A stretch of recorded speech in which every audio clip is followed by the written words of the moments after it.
Good morning বন্ধুরা, তোমরা সবাই কেমন আছো? আশা করি সবাই খুব ভালো আছে। আমিও খুব ভালো আছি।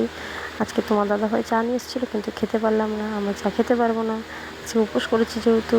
আর বলো না, কালকে রাত্রেবেলা ঘরে সাপ দেখেছি। এখন সেই জন্য ঘর দুয়ার পরিষ্কার শুরু করে দিয়েছি। পরিষ্কার করে এখন যাবো স্নান করতে।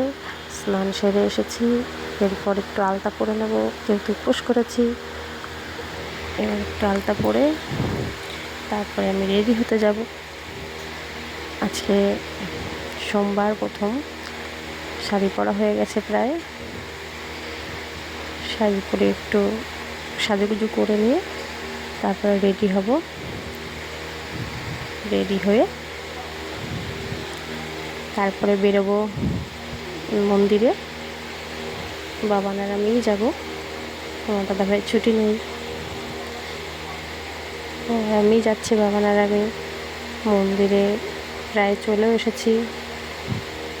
এসে গেছি, বাবান আর আমি বাবার মাথায় জল ঢালছি।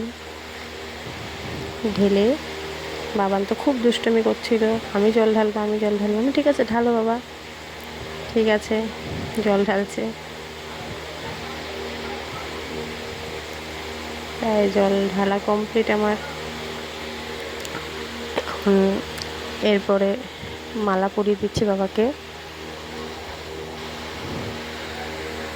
তারপরে বাবার মাথায় বেলপাতা দিলাম।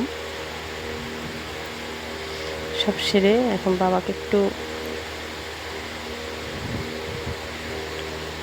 প্রণাম করে নেব।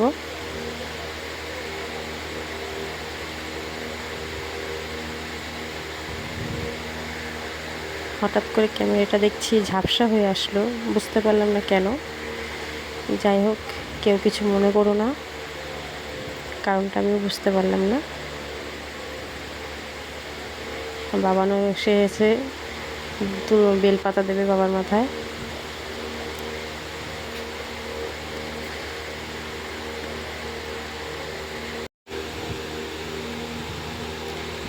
এরপরে হলো গিয়ে বাবাকে ফল দেব।